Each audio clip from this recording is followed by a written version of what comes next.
Salut tout le monde. Salut. Bon une petite vidéo mise à jour après la première vidéo qu'on a faite il y a 8 mois maintenant. Et vous avez été presque nombreux pas mal à réagir sous cette vidéo. Donc ça fait longtemps qu'on veut faire des vidéos, mais c'est vrai que ça prend du temps et qu'on ne l'a pas pris ce temps-là. Et donc aujourd'hui on a une nouvelle déjà pour commencer à annoncer. C'est notre dernier voyage dans cette jolie Tesla. Enfin, on espère. Normalement, c'est peut-être le dernier. On est en route pour aller la vendre. Donc, ça fait à peu près un mois qu'on l'a mis en vente. Et aujourd'hui, on va rencontrer pour la deuxième fois des personnes qui sont très intéressées. Et donc, probablement qu'on ne repartira pas avec. On espère. Donc, nous, on est belges. Et moi je suis belge, on vit tous les deux en Belgique et moi je suis français. On vend cette voiture, notre modèle S de 2013, parce qu'on en a acheté en fait une nouvelle de 2015. Ah, tu balances direct. Ah, la surprise. Spoiler alerte. Et donc ça fera l'objet aussi d'une prochaine vidéo, de savoir on fait comment, en Belgique en tout cas, quand on achète et quand on fait importer un véhicule d'occasion. Parce que c'est pas rien. Depuis l'Union Européenne jusqu'à la Belgique, parce que c'est vraiment pas rien. Et enfin, c'est quelque chose quoi. Et ça n'a rien à voir avec... c'est pas la France là. Hein. Là c'est très compliqué, très lourd, chiant. Enfin, tu comprends pas quoi. Pourquoi c'est aussi lourd, mais bon, ça sera justement l'objet d'une vidéo, puisque qu'on l'achète en France, en Allemagne ou aux Pays-Bas, de toute façon la démarche sera exactement la même, donc ça peut être intéressant, mais ça je pense vraiment qu'il faut faire une vidéo. Donc l'occasion de vous faire plein de nouvelles vidéos, et puis surtout la vidéo qui va suivre, c'est pourquoi on la vend. C'est ça, d'abord oui, pourquoi on la vend. Pourquoi on la vend, et puis on fera une prochaine vidéo de bilan des 8 mois. Ouais. Top 10 des trucs de ouf de Tesla. Mais ouais, bilan après... Bilan des 8 mois, mais là ça va vraiment être... Là maintenant vous allez vraiment regarder la vidéo de pourquoi on la vend en fait. Pourquoi on la vend, cette casserole. Vraiment. Donc là, logiquement, on va la déposer chez les nouveaux acheteurs et on vous reprend pour vous dans quelques secondes, pour nous peut-être demain, pour vous raconter toute cette expérience de comment on a pris cette décision, pourquoi on l'a prise, qu'est-ce que ça a été, qu'est-ce que ça a impliqué de vouloir vendre une voiture d'occasion, une Tesla d'occasion, parce que forcément c'est pas un petit budget, et donc ça... Voilà, cela dit, il y a des gens qui proposent des petits budgets pour reprendre la voiture. Bon. Ah oui, on pourra mettre des captures d'écran, des conversations. Ouais, il y a des trucs très rigolos. Ça sera à la fin de la vidéo, tu vois, le moment rigolo avec une vidéo, avec une musique bénile. Mais et voilà. A few moments later. Du coup, on vous reprend après 10 jours. On n'a pas eu le temps de faire la vidéo avant, ou en tout cas, on avait besoin, je pense, de se reposer parce que ça n'a pas été rien. Et donc la voiture a bien été vendue au couple auquel on comptait la vendre, et ça a bien été vendu le soir où on vous a appris pour faire le début de la vidéo. Donc tout s'est bien déroulé, et depuis 10 jours je pense qu'ils prennent beaucoup de plaisir à la conduire, et donc tout va bien. Du coup dans cette deuxième partie de vidéo, on va revenir sur comment on a pris cette décision de vendre la voiture. Et pour ça on revient un petit peu en arrière, c'est-à-dire que la voiture on l'a achetée en février 2021, là on est en octobre 2021, on a fait à peu près 30 000 km avec. On était assez satisfait de ce véhicule, c'était vraiment chouette. Mais il faut savoir que donc on l'a acheté en février. En février également, une semaine après l'avoir acheté, on a le moteur qui nous a lâché, qui a été remplacé en garantie par Tesla, et donc qui nous a rien coûté. Mais en juin, on a la batterie qui nous a lâché et qui a aussi été remplacée gratuitement par Tesla et qui nous a rien coûté non plus, mais qui nous a rendu un petit peu frileux. Alors c'est génial parce que c'était notre challenge d'avoir une nouvelle batterie, d'avoir un nouveau moteur et de se dire que pour une voiture de 8 ans on repartait à zéro. Mais malgré tout, c'était un petit peu stressant pour nous de se dire qu'on continue avec cette voiture hors garantie alors qu'il n'y a pas encore vraiment de solution de réparation de voiture, de réparation de batterie abordable en dehors de la garantie et on n'avait pas envie de prendre ce risque. Enfin, du coup, après 30 000 km et 8 mois d'utilisation, on était plus super chaud pour continuer hors garantie. Et on a décidé qu'on allait regarder un petit peu les autres offres qu'il y avait sur le marché. Et en fait, on est tombé sur une offre qui nous convenait parfaitement à nos attentes. Une voiture presque au même prix que celle qu'on avait achetée la première fois, mais avec encore 2 ans de garantie. On vous la présentera dans une nouvelle vidéo de toute façon. Mais du coup, c'est ça qui nous a vraiment poussé à sauter le pas. Le soir où on a vu l'annonce, on a écrit au vendeur et on lui a dit écoute, nous on vend la nôtre. Si la tienne n'est pas vendue rapidement et que tu peux attendre que la nôtre soit vendue, on te la prendra. Donc on a mis l'annonce et voilà, on est parti dans cette aventure de vendre notre voiture. Alors du coup, qu'est-ce que ça implique de vendre une Tesla à 27 000 €?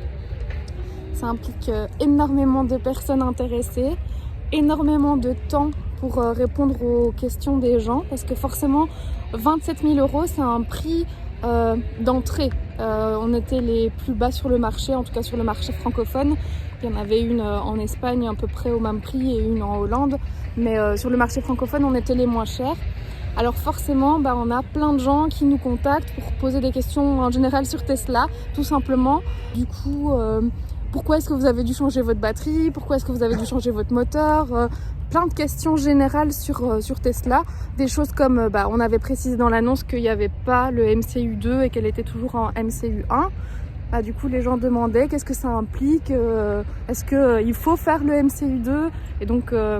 voilà, il y a beaucoup de personnes qui avaient des questions générales sur Tesla. Beaucoup de questions, a priori, qui étaient déjà dans l'annonce. Ouais, beaucoup de choses qu'on me demandait qui étaient dans l'annonce ou qu'on pourrait trouver en tapant sur Google parce que forcément, il faut se rendre compte aussi, si vous contactez quelqu'un pour une vente d'une Tesla, la personne, c'est un particulier comme vous et forcément, elle n'a pas vraiment les réponses. Donc ça vaut la peine de taper parfois sur Google la question et d'aller chercher par soi-même, même si les gens, la plupart du temps, s'ils sont comme moi, ça leur fait plaisir de répondre. Mais voilà, quand c'est 5 fois par jour, à peu près les mêmes questions, le même genre de démarche. Dans toutes les langues. Dans toutes les langues, ouais. Des commentaires et des interactions de tous les pays. Donc voilà, 27 000 €, ça veut dire qu'on est en entrée de gamme et donc qu'on a vraiment beaucoup de personnes intéressées et pas forcément sérieuses. Du coup aussi, je comprends les gens qui mettent leur Tesla à vendre un peu plus cher parce que c'est pour cibler déjà les acheteurs. Maintenant, nous, on n'avait pas du tout envie de se dire on l'a acheté pas cher, on a changé le moteur et la batterie, donc pour nous, elle valait la peine d'être revendue le même prix. Mais on n'allait pas se faire de l'argent dessus. C'était pas notre objectif en fait, de faire une plus-value. On a acheté une voiture qui était à peu près dans les mêmes gammes de prix et ça nous convenait totalement. Mais si c'était à refaire, est-ce qu'on la mettrait pas à 28-29 pour avoir une marge de négociation? Alors si c'était à refaire, clairement, on la met un peu plus cher parce que les gens ont besoin de faire baisser le prix d'une voiture qui s'achète. Je pense qu'on aurait pu mettre la voiture à 25 000. On aurait eu des propositions sérieuses à 23, 24. Oui, c'est ça. Donc on aurait dû, moi je pense qu'on aurait dû la mettre à 28 500, 29. 28 500, ça aurait été pas mal, pour ensuite la baisser à 27. Ouais, c'est pas en fait le prix à laquelle on la met qui est important, c'est le prix à laquelle on veut la vendre et du coup il faut viser un petit peu au-dessus parce que les gens négocieront toujours et au final on a baissé un petit peu le prix par rapport à ce qu'on voulait alors qu'on n'avait vraiment pas l'intention de baisser le prix à la base, mais on s'est rendu compte que les gens ont besoin de négocier leur voiture et donc voilà, c'était ok. Donc le coup de se dire je vais passer toute la phase de négociation, je vais émettre mon prix définitif directement, c'est ce qu'on a fait pour éviter d'avoir à marchander. Ça sert à rien. Les gens vont quand même marchander, mais du coup, il va falloir baisser plus bas que le prix qu'on espérait, à laquelle on espérait vendre la voiture. Donc à refaire, on met le prix un peu plus haut en se disant qu'on a une marge de négociation et qu'elle partira au prix qu'on voulait au départ. Privilégier aussi évidemment tous les canaux de vente possibles. Facebook, c'est pas mal, ça touche énormément de monde. Après, cela dit, nous on l'a vendu grâce au site deuxième main, Ouais. qui est l'équivalent de Le Bon Coin. Après, du coup, il faut pas non plus se dire ah lui il est bizarre, il écrit bizarrement, c'est forcément une arnaque. C'est pas forcément une arnaque. Il y a des chances, faut être méfiant, mais il faut pas se fermer la porte à une quelconque vente. Donc nous, on a réservé la voiture 2 semaines à une personne qui était très bizarre, qui ensuite trouvait des excuses à chaque fois pour faire le virement, des excuses très bidons. Il fallait pas qu'on se ferme la vente, mais en revanche, notre erreur, ça a été de ne pas continuer de ne pas la faire visiter. Ouais, clairement. On aurait dû continuer ça, comme ça on aurait moins perdu de temps. Oui, ça c'était vraiment notre erreur, c'est qu'à partir du moment où on l'a réservé pendant 2 semaines à cette personne, alors sans acompte, on avait dit qu'on ne faisait pas de réservation sans acompte, mais cette personne nous a dit, écoutez, dans 2 semaines c'est sûr j'ai l'argent, et du coup au lieu de 27 000 €, je vous offre 30 000 et gardez-la moi pendant 2 semaines. Du coup on a réfléchi, on s'est dit bah ouais, au final pourquoi pas, on n'est pas pressé, c'est pas forcément une mauvaise idée. Et donc on a bloqué la vente et on n'a plus reçu de personnes pour la visiter. Et ça, on aurait dû continuer à le faire en disant bah, les gens viennent visiter, pas de souci. Maintenant, pendant 2 semaines, on bloque la vente, mais dès que c'est réouvert, bah, les gens savent à quoi s'attendre. Donc voilà, je vous conseille, si jamais vous la réservez, même avec un acompte, votre voiture que vous mettez en vente, c'est de continuer le temps de la réservation, les visites, pour que vous puissiez avoir rapidement d'autres acheteurs potentiels si jamais cette réservation venait à se terminer et à prendre fin. Sinon, le bilan quand même de cette vente, c'est que ça a été, même si ça nous a semblé très long et énergivore, ça a été super rapide. Une voiture, souvent, ça met plusieurs mois à être vendue et nous, c'était fait en 1 mois. Et même si on compte la fin de la réservation et le moment où on a réouvert la vente, en 1 semaine, 10 jours, c'était fait. Les personnes sont venues la voir le dimanche. Le mercredi soir, on avait le paiement, donc c'était super rapide.